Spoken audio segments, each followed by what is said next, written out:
All right, shalom, shalom, family. Hey, look, I noticed I want to do a quick video. What I'm getting ready to show y'all it's not strange. It actually make perfect sense. I heard about it, but I didn't quite believe it until I kept my eyes open and peeled. But I noticed that you see this tree behind me here. Okay, we call it a plum tree.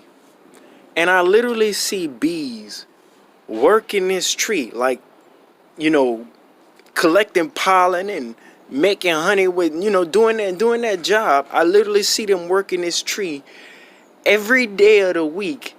And today is the Sabbath, okay? And yet I come out here and I don't see not a single bee. I'm telling you, not one. Look, I don't cut my grass. Y'all don't laugh at my yard. I ain't got no lawnmower. I'm working on it. But I got these flowers, these trees. Y'all see them?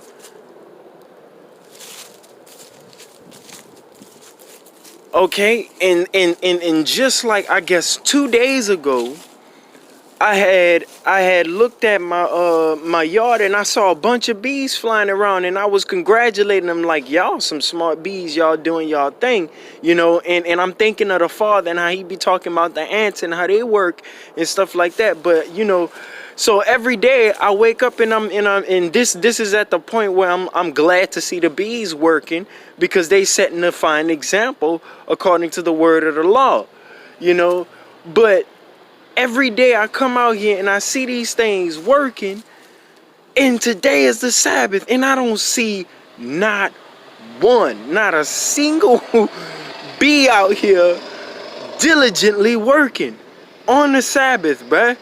So I'm telling y'all, nature is starting to tune up.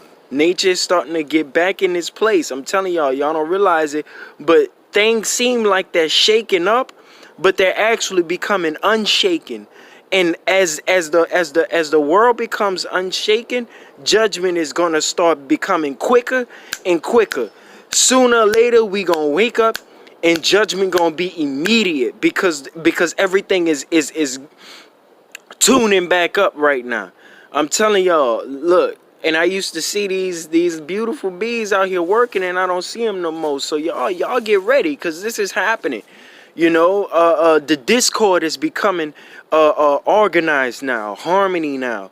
The inharmony is starting to tune back up, and it's gonna be a great shaking in the earth for things to be tuned right back up. I'm telling you, and that's what judgment is. Just literally everything being reset and put back to normal. So just doing a quick video to let y'all know, hey, the bees know the Sabbath. Do you? Animals that rest on Saturday? Well, that's exactly what I discovered in a 16-year observational study I recently completed. It all started when we moved out of the city. We moved way up here, way up to this remote area by the Modoc National Forest. Here, I discovered this really neat beaver colony. I was so excited by this close encounter with nature that I started to film with a video camera. That's when I made a remarkable observation. These beavers were out and about every day of the week except Saturdays. I was never able to get any pictures on Saturdays. So I decided to do a little study. The incredible results I want to share with you in this documentary I call The Seventh Day Beavers. They say those bees will go into their hive on Friday night and stay there until Saturday night, and they don't come out of their hive. And so that's one example. There's the other example of, how many of you have heard of the Seventh-day Ox story? Nikolai Panchuk was a Christian pastor who got sentenced to a Siberian prison for hard labor. Nikolai was a faithful Sabbath keeper, which meant he wouldn't work on Saturdays. This got him into all kinds of trouble at the prison camp. Each time he refused to work on Saturdays, he was confined inside a small wooden box for 10 days. Now this nearly killed him, yet he still remained faithful to his convictions about the Sabbath. After being confined in the box several times, Nikolai was finally able to make a bargain with one of the wardens. Here's the deal he was offered. If he could get all his week's work done in 6 days, he could have Saturdays off. Unfortunately, he was given the job of hauling water for the camp. He was to drive an ox with a cart all the way down to the spring to draw water, then haul it back up to the camp. The problem was with the ox. The ox was stubbornly slow, and the more he tried to motivate the beast, the slower it would go.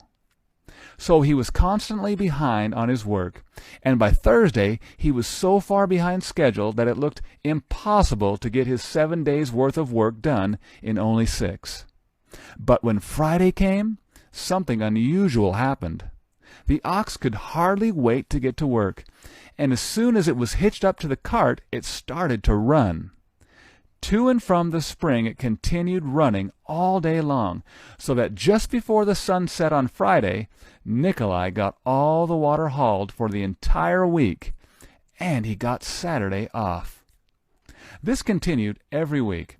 The ox would be slow Sunday through Thursday, but it would run on Friday. And even after Nikolai Panchuk was released from prison, the ox continued the same pattern each week with the new prison worker. Today is Sunday. And one thing I've noticed about Sunday is that Sunday seems to be the busiest day of the week here at the Beaver Pond. Not sure why exactly, but it's probably because they have rested the day before and have maybe a little extra energy.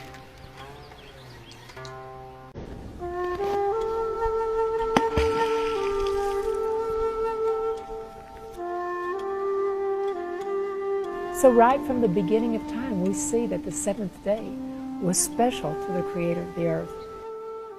The fourth commandment recognizes not just that humans are to rest on that day, but animals are as well. Now, it's not that they just stopped working on Saturday. I haven't seen them come out of their lodge on Saturday. It's as if they go in there Friday night at sundown and then hibernate for 24 hours. The longest living people on planet Earth today are Sabbath keepers. And so this was recently studied. We found out those that were keeping the Sabbath versus keeping Sunday were able to handle severe stressors in their life better. And it appeared to be as a result of Sabbath keeping.